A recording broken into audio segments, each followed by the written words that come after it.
because when this season started, I was saying to Scap, like, hey, man, I think LeBron has a chance here to adjust to this situation where Luka Doncic and Austin Reeves are the best players on the team, and LeBron can cherry pick a championship or be on a team that's in contention for a championship as the third leg. The guy's in his 40s. What a great landing. What a great ending. And Scap was like, are you kidding me? LeBron's going to revert to factory settings. LeBron James is LeBron James, and he's been in professional sports for 20 some odd years. He played Little League and sports all throughout his childhood. It hasn't made LeBron a better person. The money that he's earned and made has protected him from any and all of that. And so last night, we saw a video of LeBron and the Lakers getting beat up by the Phoenix Suns, and LeBron James seemed to not care, seemed to not have any connection to his teammates, seemed like a spoiled brat on the court. And I know Scap was sitting there laughing like, what was Whitlock thinking?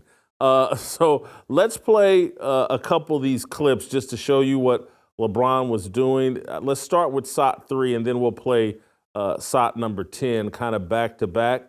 This is J.J. Redick calling for LeBron James, the timeout. They're getting their brains beat in, and LeBron is yucking it up with the Phoenix Suns. Play the clip. Vincent at the free throw line just gave a little bump, and Gabe went flying, and he stepped back and knocked down the jumper. And I know Laker fans, this is about as bad as it gets when Brooks is the guy doing damage to the purple and gold. 27 assists for Phoenix on 39 baskets. Lakers want a timeout, and the officials don't see JJ out on the court. 49 seconds left in the third, so the second and third quarters have basically belonged to the Suns. Gave a little bump, and Gabe went flying, and he stepped back and knocked down the jumper. And I know Laker fans, this is about as bad as it gets when Brooks is the guy doing damage to the purple and gold. 27 assists for Phoenix on 39 baskets. Lakers want a timeout, and the officials don't see JJ out on the court. 49 seconds left in the third, so the second and third quarters have basically belonged to the Suns. There's another clip where LeBron, he needs to get to 10 points, and he gets to his 10th point. He's out there stat padding. He's just not into it. The Lakers are having a really surprising and incredible season. Luka Doncic is off to a great start. Austin Reeves is off to a great start. This is an opportunity for LeBron to end his career with a lot of dignity and with the Lakers and on a team that could surprise everyone and compete for a championship. He's not interested. And I thought of Jay Skapanek, and I was like, oh, man, Jay's going to rip me. And as well he should, because I was optimistic, like, man, LeBron's got to see this opportunity. This is awesome. If he got to end his career chasing a championship with the Lakers and being competitive, and let's say they ended up winning. Injuries could happen. OKC, anything could happen. And LeBron could perhaps go out the way like Tom Brady did, leading Tampa to a Super Bowl and putting the final exclamation point on, yeah, I'm the GOAT of football. LeBron could enhance his argument. He's not interested. This game has not made him a better person, a better competitor, a better sportsman. It just hasn't done. He's been showered with too much money and too much adulation. I go to Chris Paul, who people don't realize this because they've watched Chris Paul State Farm commercials, and they present Chris Paul as this kind of fun-loving, great leader, nice guy. If you actually talk to people in the league, like Chris Paul, a jerk, Chris Paul, a bully, Chris Paul, not a great leader, Chris Paul, a problem. And so here are the LA Clippers and Ty Lue. They're cutting Chris Paul a third of the way, 20% of the way through the season, a quarter of the way through the season. They cut Chris Paul last night, sent him home. He's done with the Clippers. Clippers have been struggling.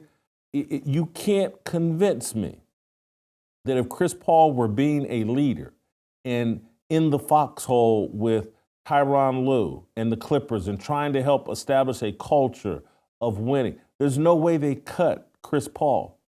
By cutting Chris Paul, they're clearly pointing a finger like he's part of the problem, or perhaps he is the problem. Maybe this culture is so god-awful here in the Clippers, and it's because of Chris Paul. And so we're going to cut a Hall of Fame player in the middle of the night. We got to get the stench of him off this team. We're in Atlanta. Let's send him back to L.A. We're done.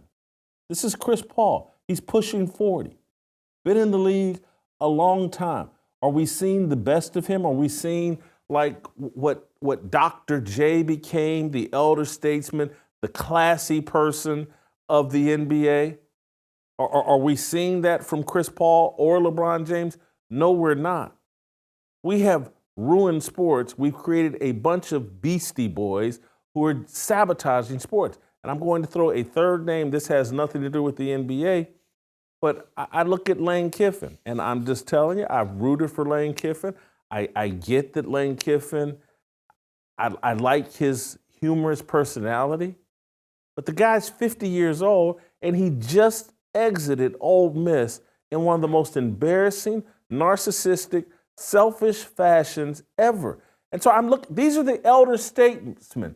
Lane Kiffin's been at this coaching at a high level for 2 decades. And we're not seeing the best of him.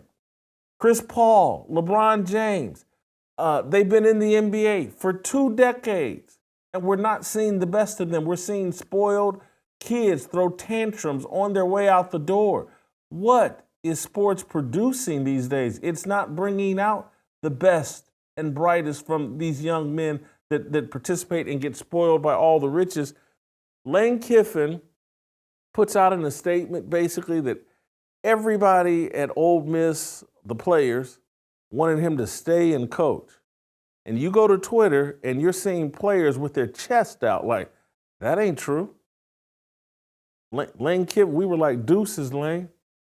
You don't want to be with us? We put something together this special at Ole Miss, and for a little more comfort, you want to jump to LSU, one of our main competitors within the conference?